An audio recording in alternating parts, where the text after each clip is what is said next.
महाभारत का सबसे शक्तिशाली योद्धा दानवीर कर्ण, एक ऐसा वीर जिसके पास था जन्म से ही दिव्या कवच और कुंडल। लेकिन सवाल यह है, कर्ण ने अधर्मा का साथ क्यों दिया?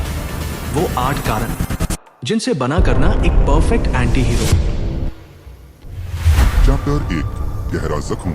सब कुछ एक शब्द से शुरू हुआ। सुतपुत्र, एक सारथी का बेटा। जंग के वक्त अपनी मां कुंती द्वारा त्याग दिए जाने के बाद कर्ण को निचली जाति का होने का ताना मिला। गुरु द्रोणाचार्य ने उससे शस्त्र विद्या देने से मना कर दिया क्योंकि वो क्षत्रिय नहीं था। इस लगातार रिजेक्शन ने एक गहरा मानसिक जख्म बना दिया और ये सारा गुस्सा और नफरत एक इंसान पर जाकर टिक गई, अर्जुना। चैप्टर 2, जहरीली दोस्ती। हस्तिनापुर की राज्यसभा में महाधान और विद्या का प्रदर्शन हो रहा था। कर्ण ने अर्जुना को चुनौती दी, लेकिन गुरु कृपाचार्य ने प्रश्न किया, तुम्हारा वंश क्या है? कर्ण ने अपमान से सर झुका लिया। तभी दुर्योधन ने दोस्ती का हाथ बढ़ाया और घोषणा की, कर्ण आज से अंग देश का राजा है। वहीं से शुरू हुआ कर्ण का दुर्योधन के लिए समर्पण। कर्ण दुर्योधन के हर पाप का को-कॉन्स्पिरेटर था, चाहे वो लक्षगृह में पांडवों को जिंदा जलाने की साजिश हो या जुआ का खेल।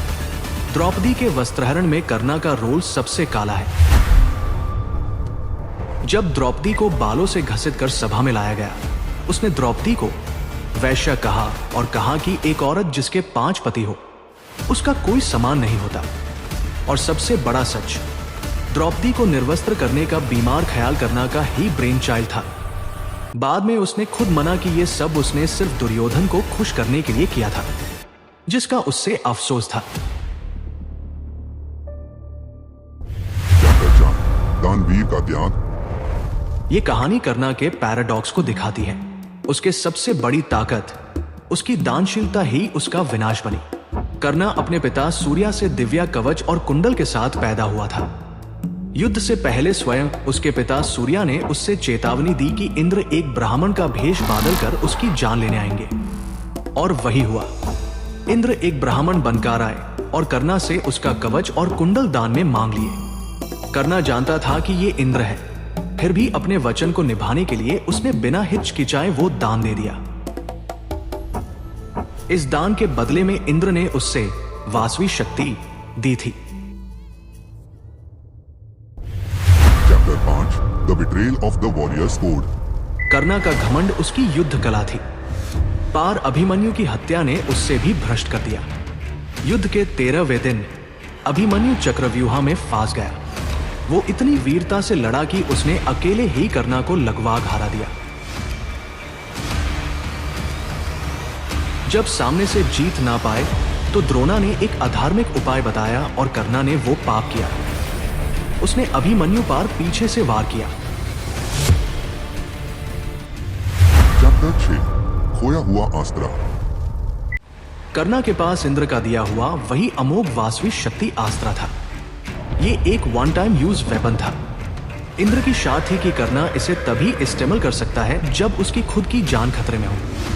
युद्ध की 14वीं रात भीम के बेटे घटोत्कच ने कौरवा सेना में तबाही मचा दी। जब कर्ण की खुद की जान खतरे में आ गई और साथ ही दुर्योधन ने गिड़गिड़ाकर विनती की, तो कर्ण को मजबूरन वो अस्त्र घटोत्कच पार चलाना पड़ा। उसने अपने दोस्त को बचा लिया, लेकिन अर्जुना को मारने का अपना सबसे बड़ा मौका खो दिया।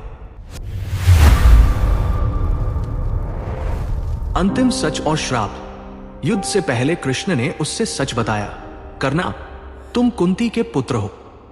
कृष्ण ने उससे ग्रैंड ऑफर दी, तुम राजा बनोगे, युधिष्ठिर तुम्हारे सलाहकार होंगे। पार कर्ण ने ना कह दिया। जब कुंती ने खुद आकर भीख मांगी, तब भी उसने मना कर दिया। पार वचन दिया कि वो अर्जुना के सिवा किसी पांडव को नहीं मारेगा।